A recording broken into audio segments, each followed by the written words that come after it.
Depuis des années, son nom divise, dérange, enflamme la Côte d'Ivoire.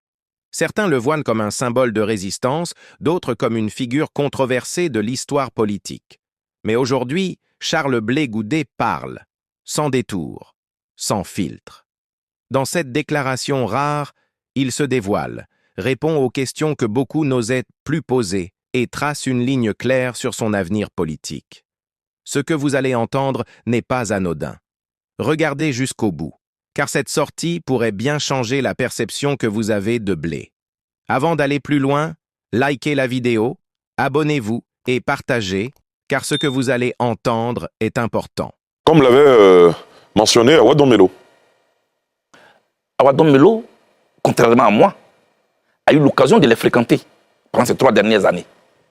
Donc, lui, il fait ce constat, qui n'est pas du tout différent de l'analyse que je viens de faire. Voilà. Donc le président Gbagbo est bien pris en otage. Les gens abusent de lui, les gens utilisent son nom, les gens se cachent derrière son image pour humilier, pour mépriser, pour se faire une place. Les gens n'ont pas un projet pour la Côte d'Ivoire, ils ont des projets personnels. Et je voulais essayer de lancer un appel. Rien ne nous oppose. Mettons-nous ensemble, sauvons notre cause. C'est encore possible. Mais par exemple, quand on sait que Laurent Gbagbo, c'est le seul qui a eu l'audace de se présenter face à un Félix Houphouët-Boigny du haut de sa puissance. Vous parlez de 1990, nous sommes en 2020. Donc aujourd'hui, beaucoup d'eau a coulé sous le pont, okay, s'il vous plaît. Nous sommes en 1990, nous sommes en 2025. Gbagbo Laurent a tout donné pour nous tous. Sa vie, sa liberté. Tout le poids qu'il a porté. Les gens l'ont connu dehors. Moi, je l'ai connu et président, et opposant, et prisonnier. Tout ce à quoi vous assistez aujourd'hui, c'est écrit devant moi. Je ne veux pas aller plus loin que ça. Je ne veux pas aller plus loin que ça. Ce qui se passe est encore plus grave que ce que vous voyez. Je souhaite que la gauche se retrouve pour qu'on puisse parler. Laissons les problèmes querelles. Très bien. Alamine, on va marquer une courte pause et revenir juste après pour poursuivre cet entretien avec le président du COJEP, Charles Blé Goudé. Produire l'énergie d'une nation forte. De retour sur le plateau de la Quotidienne Info pour poursuivre le décryptage de l'actualité avec un invité, pas comme les autres, Charles Blé Goudé, président du COJEP, qui nous a fait des révélations fracassantes ce soir. On ne s'y attendait pas du tout, mais il a décidé aujourd'hui de briser la glace et de se prononcer sur des sujets sur lesquels il était réservé jusqu'ici. Alors Charles Blé Goudé, vous dites dans votre développement tout à l'heure, il faut tout mettre en œuvre pour que la gauche se réunisse. Le ciment de la gauche jusque-là a été le président Laurent Gbagbo. Comment vous allez faire, vous, qui finalement n'aviez plus accès à lui, pour recoller tous les morceaux de la gauche ivoirienne? C'est vrai que vous avez déjà Simone Gbagbo avec vous, Awa Dombello également, mais tous les autres qui sont dans le camp, par exemple, qui sont restés au PPACI. Et d'autres qui vous détestent à la limite parce que ils vous perçoivent depuis quelques années comme le traître, le vendu. Ce sont les termes utilisés. Oui, ça, c'est pas un problème. Vous savez, les réactions de l'homme sont fonction des informations que son environnement immédiat lui transmet. Quand, à longueur de journée, vous avez un conglomérat qui vous chante, c'est qu'ils n'ont pas du tout vécu à La Haye. Parce qu'à La Haye, eux, ils venaient à la prison. Moi, j'étais en prison. C'est différent. Et donc, oui, Gbagbo a dit. Gbagbo a dit. C'est ce qui est là. C'est le slogan qui est là. Gbagbo a dit. Gbagbo a dit. Vous voyez tout récemment, quand le président Gbagbo dit, d'ici, après les législatives, je ne parlerai pas en termes de retraite, mais je ne jouerai plus de rôle principal en interne comme dans l'État de Côte d'Ivoire. Le lendemain, la même dame s'est levée pour aller dire à Azopé, non, non, non, non, c'est parce qu'il a dit, il n'a pas dit qu'il parle, tout.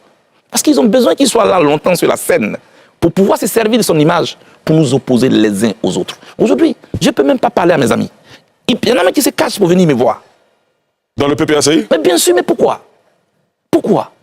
Aujourd'hui, moi j'ai mal que mon ami, mon frère, une partie de moi, Damana Picasse, est en prison. Pourquoi? Est-ce que vous estimez que Damana Picasse, par exemple, en faisant la... Boubacar est en prison. D'accord, terminé, je vous repose la question. Boubacar, c'était mon directeur de mémoire, de maîtrise, quand j'étais encore au département d'anglais. Lida Kwasi, c'était mon parrain.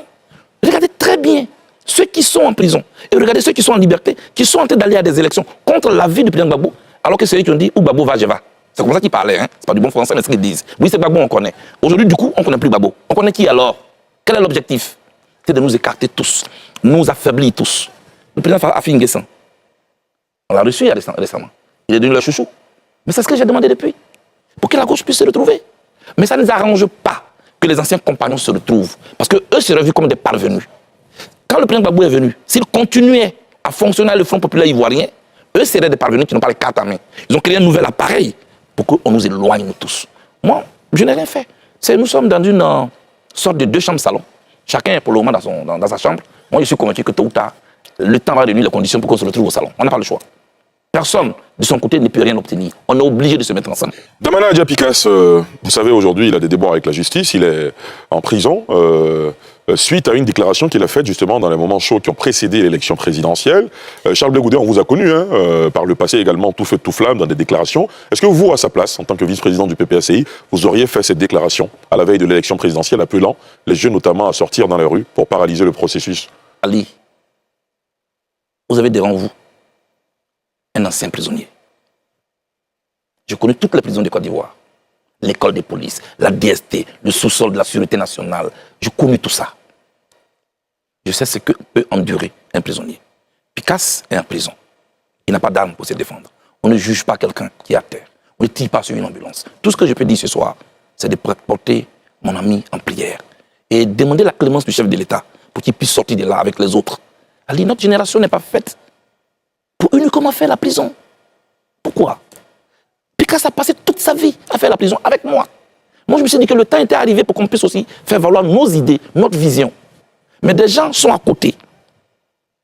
Je préfère m'arrêter là. Je vais m'arrêter là et je vais me battre pour que les choses rentrent dans l'ordre. Je vais tuer mon ego, je vais me battre pour que les choses rentrent dans l'ordre. Parce que moi, ma place n'est pas ailleurs. Ma place, c'est parmi les probabos.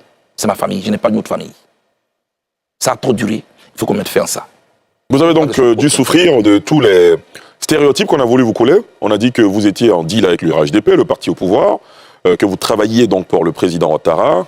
Et puis il y a eu justement cet échange avec le secrétaire exécutif du RHDP qui, on ne sait pas pourquoi, mais avait sorti la fameuse expression disant Blé Goudé avec nous au propre mot figuré. Bon, finalement, il y a eu des clarifications, mais toujours est-il que dans la tête des uns et des autres, il y a eu de la traîtrise. Oui, Ali. Comment briser cette image du jour au lendemain?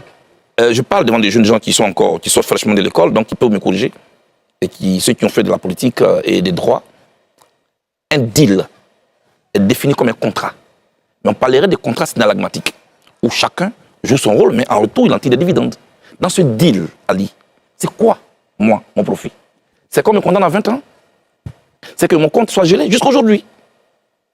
Et c'est que je sois radié de la liste électorale. C'est que le COJEP n'ait pas de récépissé. C'est ça que j'obtiens du pouvoir. Alors, je ne sais pas si les gens ont mis leur cerveau en justement, concernant le COJEP, qu'est-ce qui se passe? Charles Blé Goudé, concernant le COJEP qui n'a pas de récépissé, justement, il y en a qui disent, mais comment se fait-il qu'un parti qui n'a pas de récépissé, on voit son président exercer, se promener sur un territoire, organiser des conventions à Yamoussoukro? Ils refusent d'étudier, ils ne connaissent pas le droit. En Côte d'Ivoire, quand vous avez porté votre parti, votre groupement sur le fonds baptismaux, c'est-à-dire vous l'avez créé, vous allez vous déclarer au ministère de l'Intérieur. 3 mois après, quand le ministre ne vous a pas signifié de manière expresse, et c'est écrit par la loi, c'est-à-dire il ne vous téléphone même pas, il doit écrire qu'il y a des anomalies dans votre dossier. Quand il ne l'a pas fait, 3 mois après, vous pouvez exercer. Ça, c'est un exercice de fait. Donc vous allez acquérir la personnalité juridique de fait. Mais ce n'est pas de ça que moi j'ai besoin. La loi de la Côte d'Ivoire permet qu'on me donne un récépissé. C'est de ça que j'attends, c'est de ça que je parle. Alors quelqu'un qui a tous ces déboires, mais je n'ai pas fini. Nous étions 4 accusés des plans communs à la Cour pénale internationale. Le président Gbagbo, Simon-Yves Gbagbo, le général de Goblé et moi-même Charles Blé Goudé. C'est comme ça que le président Gbagbo et moi nous sommes traînés devant la Cour pénale internationale. Au sorti, Simon Gbagbo est amnistié par le pouvoir d'Abidjan. Le président Gbagbo est gracié par le pouvoir d'Abidjan. De Goblé est gracié par le pouvoir d'Abidjan. Charles Blé Goudé, ni gracié, ni amnistié. En quoi je bénéficie davantage du pouvoir d'Abidjan? Est-ce qu'on va arrêter ce narratif de diabolisation qui a commencé comme ce monsieur qui vient de parler vient de le faire? Ce monsieur qui vient de parler, Demba Traoré, il était DG du VITIB à Bassam. Pendant qu'on nous pourchassait, pendant que même le dernier des Probabo était pourchassé, lui il a même eu le temps et la chance de faire une passation de charges au VITIB, de prendre un avion à l'aéroport d'Abidjan et d'aller en exil, d'après lui, aux États-Unis. Quand il revient, il représente le PPACI à la CEI. Il est payé au moins 5 millions de francs CFA. Lui ne sait que bénéficier. Voilà le vrai bénéficiaire du pouvoir d'Abidjan, c'est pas moi. Voilà, je peux sortir de là, on peut m'arrêter là tout de suite. Parce que je ne suis ni gracié, ni amnistié. Voilà ce que je vis comme difficulté. Mais je ne suis pas un pleurnichard, je ne suis pas un vendeur de désespoir. Regardez, même quand j'étais assis sur le banc d'accusés à la Cour pénale internationale, et que je souriais, vous savez qu'on disait, regardez, il est content d'être en prison. Mais depuis quand vous allez voir quelqu'un qui est content d'être en prison? Non, j'ai une formation politique, j'ai un moral d'acier. Je savais que tôt ou tard, j'allais gagner ce procès. Et je l'ai gagné. Il faut qu'on laisse tout ça. et puis que la gauche prenne de la hauteur, je viens de montrer du doigt ceux qui sont venus nous infiltrer pour nous dynamiter et pour nous opposer les uns aux autres. Il y a ce qu'on appelle la fabrication de l'ennemi. C'est ce qui se passe en ce moment. D'accord. Charles Blé Goudet, on a suffisamment parlé de vos déboires avec le PPACI et vous espérez évidemment reconstituer toutes les pièces du puzzle de la gauche ivoirienne. On vous souhaite bonne chance en tout cas. Le PPACI n'est pas mon ennemi. Non, je ne ça suis vous pas l'avez dit. l'ennemi du PPACI. On peut encore se retrouver pour se parler. Très bien. On va parler maintenant des élections législatives. On n'a plus qu'un quart d'heure avant le terme de cette émission. Les élections législatives qui arrivent. Est-ce que le COJEP présente des candidats? La liste est sortie. On n'a vu nulle part des candidatures du COJEP. Pourquoi? Dites-nous. D'abord, notre participation s'explique par une cohérence. Nous avons participé au présidentiel à travers la candidate Simone Gbagbo. Aujourd'hui, nous continuons avec les législatives parce que nous pensons que l'alternance peut s'obtenir par le vote. Même si on n'est pas nombreux à l'Assemblée nationale, Houphouët-Boigny n'a pas eu besoin d'avoir la majorité à l'Assemblée nationale française pour faire abolir l'esclavage et le travail forcé, j'allais dire. Excusez-moi. Alors, il y a des candidats proches du COJEP, membres du COJEP, mais qui ne peuvent pas se présenter en tant que COJEP. C'est une stratégie par prudence aussi. Je voulais vous le dire tout de suite. Mais des gens qui refusent de vous donner un récépissé, vous n'allez pas aller vous livrer en holocauste. En forçant en tant que COJEP, juste pour faire plaisir, il y a des gens qui vous disent non, mais vous n'assumez pas. Ce n'est pas une question d'assumer, c'est d'avoir le poste. Comment vous faites? Il faut rassembler le plus. Et puis faire en sorte que votre candidature ne soit pas rejetée au motif que vous n'êtes pas légalement constitué. Voilà la raison pour laquelle vous avez des personnalités qui sont proches de moi, qui sont COJEP, et qui vont en indépendant. Et c'est tant mieux. Très bien. Alassane? Alors, justement, sur ces élections législatives-là, est-ce que vous les considérez comme le véritable test pour jauger l'ancrage et le sérieux de votre parti? Non. Pourquoi? Vous savez, tout se construit dans la durée, dans la durabilité. Aujourd'hui, vous êtes au CP1, vous pouvez avoir de mauvaises notes, et la moyenne, et puis on vous met au CP2, au CE1, au CE2, et puis vers CM1, vous vous améliorez. Je vous ai tout à l'heure cité des exemples d'Abraham Licorne, je vous ai cité des exemples de François Oui, et justement, moi, je voulais vous citer l'exemple de Diomaye Faye. Vous avez besoin d'un seul tour. Oui, ça c'est lui. Tout le monde n'est pas lui. Très bien. Tout le monde n'est pas lui. Chacun, je vous ai cité des figures historiques. Donc, et on n'a pas la même réalité. Et donc, si mes amis qui sont aujourd'hui candidats ne sont pas élus, ce ne sera pas un drame. On va recommencer, et puis un jour, on y arrivera. Le RDR qui est là, n'a pas commencé au sommet de l'État. Hein. Mais le RDR n'existe plus. Le RHDP, excusez-moi. C'était le RDR d'abord. Vous avez vu? Ils ont même fait des métamorphoses jusqu'à arriver là. L'échec est le début de la réussite, pourvu que vous puissiez en tirer les enseignements. Mais je vais me battre pour qu'on ait des élus, parce que nous voulons entrer au Parlement. Voilà. Vous venez d'entendre les propos de Charles Blé Goudet. Un message fort, une prise de position claire et des mots qui relancent le débat politique en Côte d'Ivoire. Qu'on soit d'accord ou non, ces déclarations ne laissent personne indifférent. Si cette analyse vous a intéressé, likez la vidéo, abonnez-vous à la chaîne et partagez autour de vous. Dites-nous surtout en commentaire ce que vous pensez réellement de cette sortie. Ici, on décrypte l'actualité politique sans filtre.